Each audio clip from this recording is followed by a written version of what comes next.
Okay then, chapter 22, infinitives. So infinitives are not really true verbs. They're kind of theater verbs, if you will. They take on the role of a verb without really actually ever taking on the role of a main verb. So they're kind of dressed up verbs, and that's because they cannot really have a formal subject of their own. So you're never going to look for a subject nominative.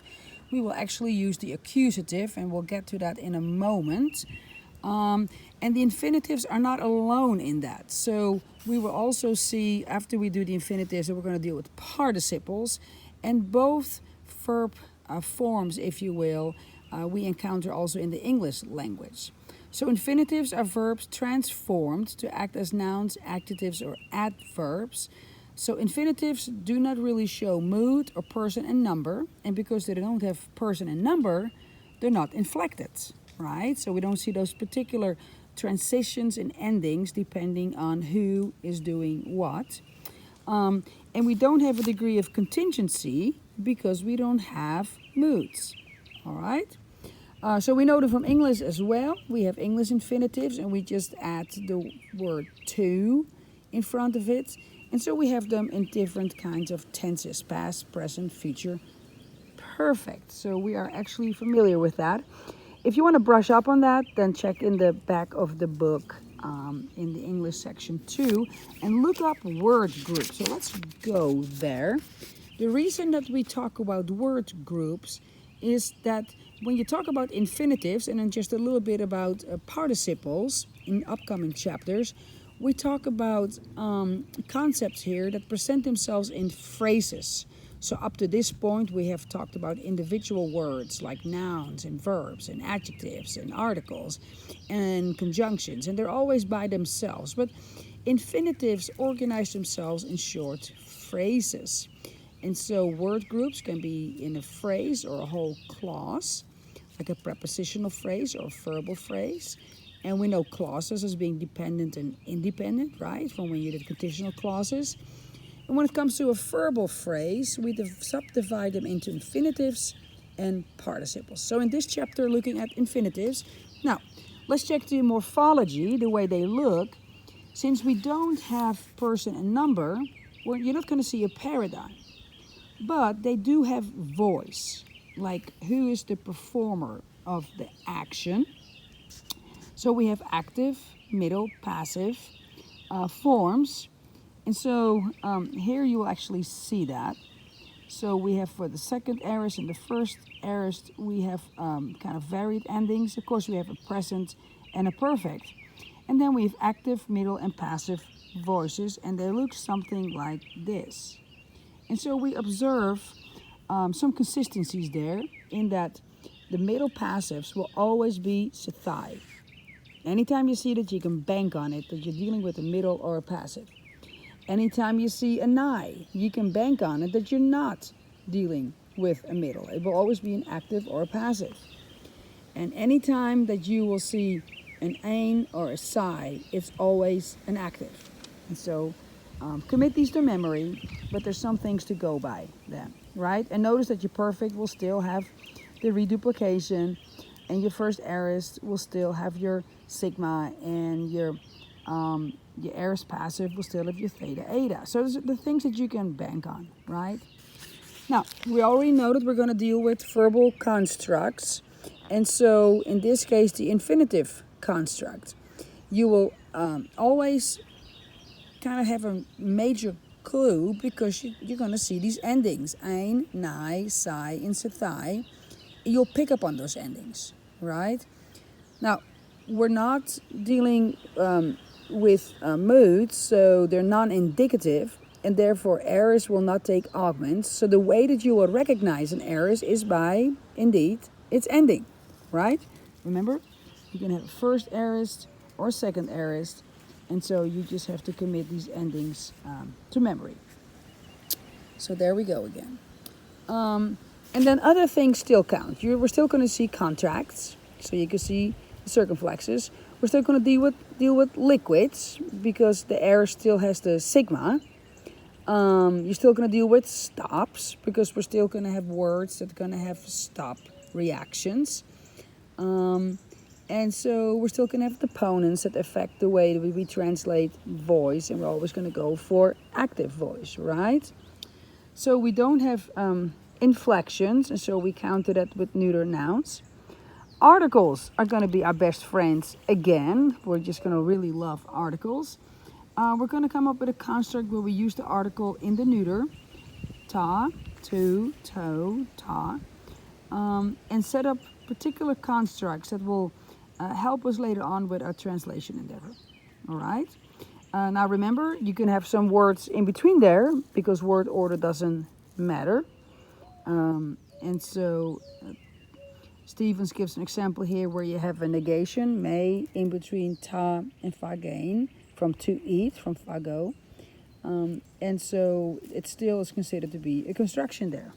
All right? All right.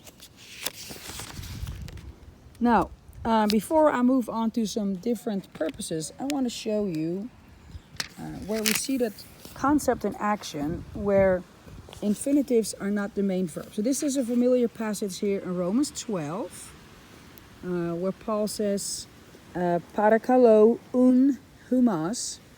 There is that un, you see that second word there. Paul likes that conjunction there. It's what we call a transitional un.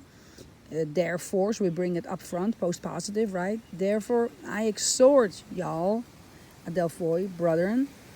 And then he goes all the way forward, right, to offer up our bodies as an acceptable sacrifice. And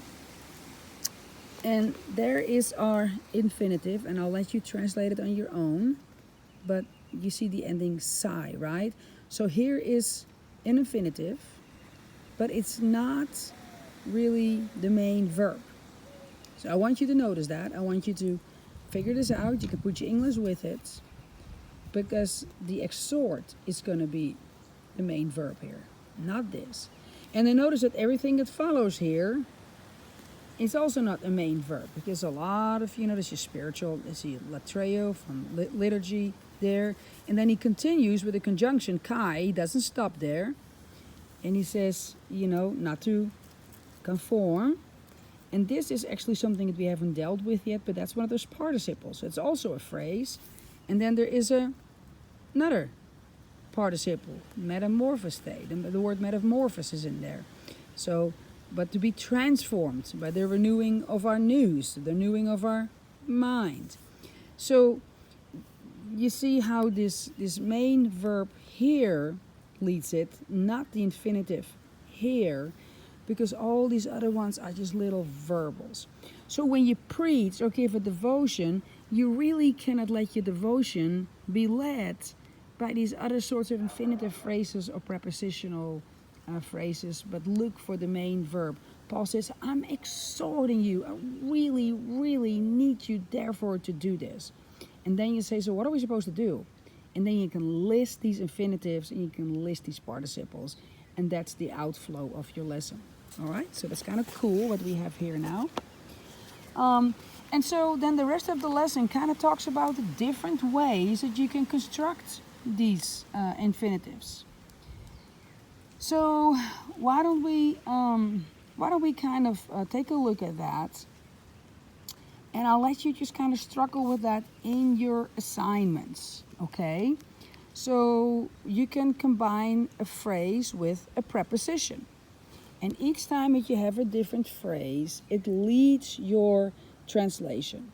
So if I were you, I would put those in my cheat cards. So put this in your reference card. We're not going to laminate them this time, unless the stores open back up.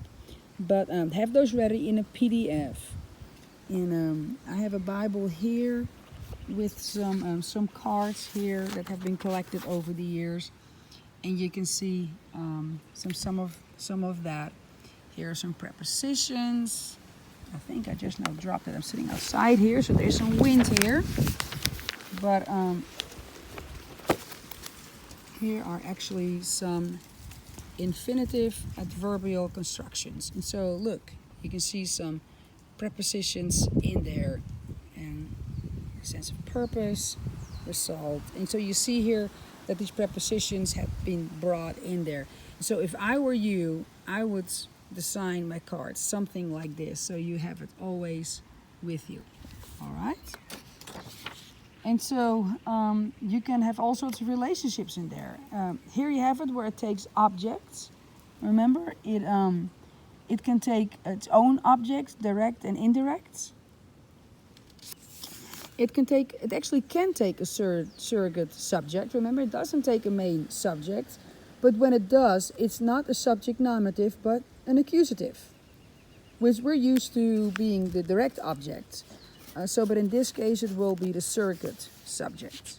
And if you sometimes have two of them, if there's also a direct object, you simply will have two accusatives. One will be your surrogate subject, and the other one will be your direct object. All right. And so then some examples are given. The may is used because we're not having indicative forms. And then we see some functions that we have seen where the infinitive can just put on a theatrical act and act like a noun and an infinitive.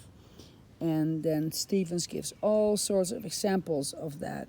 I just want you to play with that and not freak out, because for your final, you are welcome to put some of these examples on your cards so that you can recognize them. They're just ways to construct a sentence.